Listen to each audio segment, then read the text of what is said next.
Kemudian terhadap pencarian Harun Masiku sampai saat ini, ya penyidik masih berusaha secara maksimal untuk memastikan keberadaannya dan tetap berusaha untuk bisa melakukan penangkapan. Kami semuanya tentu dari KPK memohon restu, memohon dukungan dari seluruh masyarakat untuk bisa memberikan informasi manakala masyarakat mengetahui keberadaan yang bersangkutan.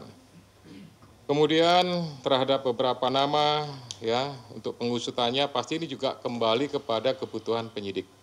Manakala memang itu sesuai dengan apa yang dipersangkakan pasti akan dilakukan pemanggilan ya bahkan tidak menutup kemungkinan akan adanya proses lebih lanjut ya.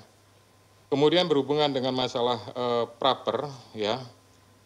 Praper ini adalah kewenangan dari pengadilan negeri ya untuk melakukan pemeriksaan terhadap beberapa hal yang berhubungan dengan proses penegakan hukum.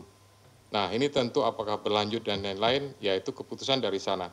Tapi pastinya dengan adanya gugatan tersebut, kami dari KPK memerintahkan khususnya kepada Biro Hukum untuk mempersiapkan tim ya dan mempersiapkan materi jawaban sebagaimana yang sudah dilakukan pada praper sebelumnya.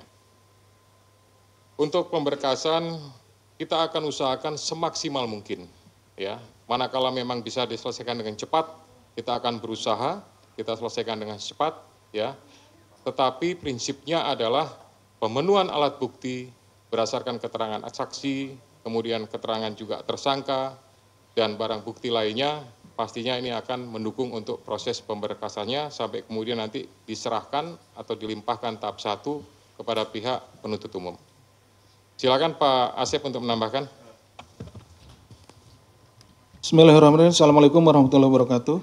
Selamat sore dan salam sejahtera bagi kita sekalian yang terhormat Bapak Ketua, Pak Jubir dan rekan-rekan jurnalis yang berbahagia. Menizin menambahkan apa yang telah disampaikan dan telah dijelaskan oleh Bapak Ketua, hanya beberapa saja yang mungkin tadi yang caleg ya, yang belum itu caleg yang di Kalimantan Barat, Saudara MAR, ya, itu memang perkaranya sama. Ya. Jadi artinya dia dengan konstruksinya dengan HM ini sama, tetapi yang MAR ini berhasil. Ya, berhasil artinya kemudian menjadi anggota legislatif. Mengapa kita yang bersangkutan dipanggil? Pada saat itu kita ingin melihat konstruksinya dari perkara yang sama seperti ini, bahwa memang tidak hanya HM saja gitu yang demikian, tetapi ada orang-orang lain atau ada person-person lain yang juga sama seperti itu, ada pergantian untuk anggota menjadi anggota DPR RI. Nah, tadi ditanyakan oleh Mas Chandra, ini apakah akan diperiksa, ini menjadi berbeda perkaranya sebetulnya. Yang sedang kita tangani saat ini adalah terkait dengan suapnya Saudara HM gitu. Ya ini perkaranya berbeda, tetapi kenapa dipanggil waktu itu Saudara MAR ini adalah untuk melihat konstruksinya ya. Bisa dipahami ya. Oke. Kemudian dari Mas Rian, ini ada beberapa nama lain yang disebutkan seperti YF dan lain-lain, tentu itu nanti pada waktunya akan kita minta keterangan dan kita panggil ke sini dan diminta untuk menjelaskan beberapa hal terkait dengan dokumen maupun juga yang lainnya yang kita sita di kediamannya. Jadi tentu yang bersangkutan akan kita panggil, kita hadirkan di sini untuk menjelaskan hal tersebut. Oke, Mas Rian.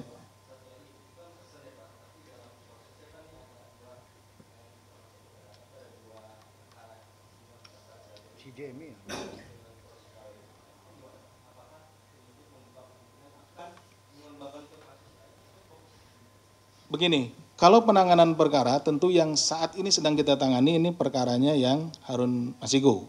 Nah kita akan fokus tentu untuk menyelesaikan perkara ini dulu. Ya. Oke Mas Rian? Oke. Demikian yang bisa kami sampaikan, terima kasih. Assalamualaikum warahmatullahi wabarakatuh. Kami buka kesempatan lagi pertanyaan untuk perkara ini. Silakan. Saya Ridwan dari Jawa Pos, Pak. Ingin bertanya, Pak, pengacaranya tadi bilang bahwa pemeriksaan hari ini tidak masuk ke substansi, Pak. Dan pada awal datang tadi Pak Hasto bilang bahwa kasus ini lagi-lagi dia menyebut bahwa dipolitisasi, Pak. Ini bagaimana, Pak?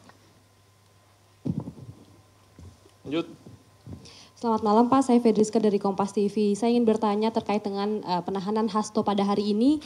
Sebetulnya apa yang menjadi urgensi dari penyidik untuk melakukan penahanan? Karena kan kalau kita tahu ditetapkan Hasto sebagai tersangka sejak tanggal 24 Desember lalu namun tidak dilakukan. Cukup ya? Ada lagi ya? Oke, silakan. Ya baik, terima kasih. Jadi tadi sampaikan bahwa pertanyaan hari ini tidak masuk pada substansi, gitu ya.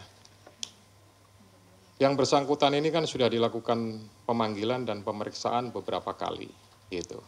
Nah, oleh karena itu ini sebenarnya bagian daripada melengkapi, kemudian nanti masih ada kesempatan yang bisa dilakukan oleh penyidik untuk melakukan pendalaman lagi, untuk melakukan pemeriksaan lagi, pada saat yang bersangkutan statusnya sudah dalam tahanan, gitu.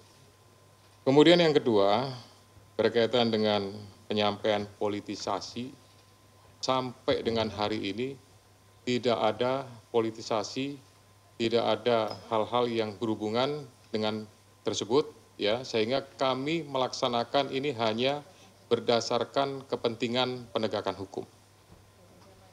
Kemudian jejak, ya, ini juga kami sampaikan bahwa jejaknya memang sampai dengan hari ini belum diketahui, namun tidak mengendurkan upaya dari seluruh penyidik dan pastinya dari seluruh pegawai KPK untuk berusaha mengetahui dan mendapatkan. Ini merupakan sebuah target bagi kami untuk bisa mengetahui, mendapatkan, dan upaya terakhir pastinya nanti akan dilakukan proses penangkapan. Gitu. Kemudian yang berkaitan dengan masalah proses pra-peradilan, apakah jadi pertimbangan dan lain-lain, tidak. Gitu. Kami semuanya, khususnya pimpinan, menyerahkan untuk waktu pemeriksaan, penahanan sepenuhnya kepada penyidik, ya, sehingga penyidik betul-betul memiliki kecukupan terhadap alat bukti atau barang buktinya, maka di saat waktu yang tepat hari inilah maka dilakukan proses penahanan.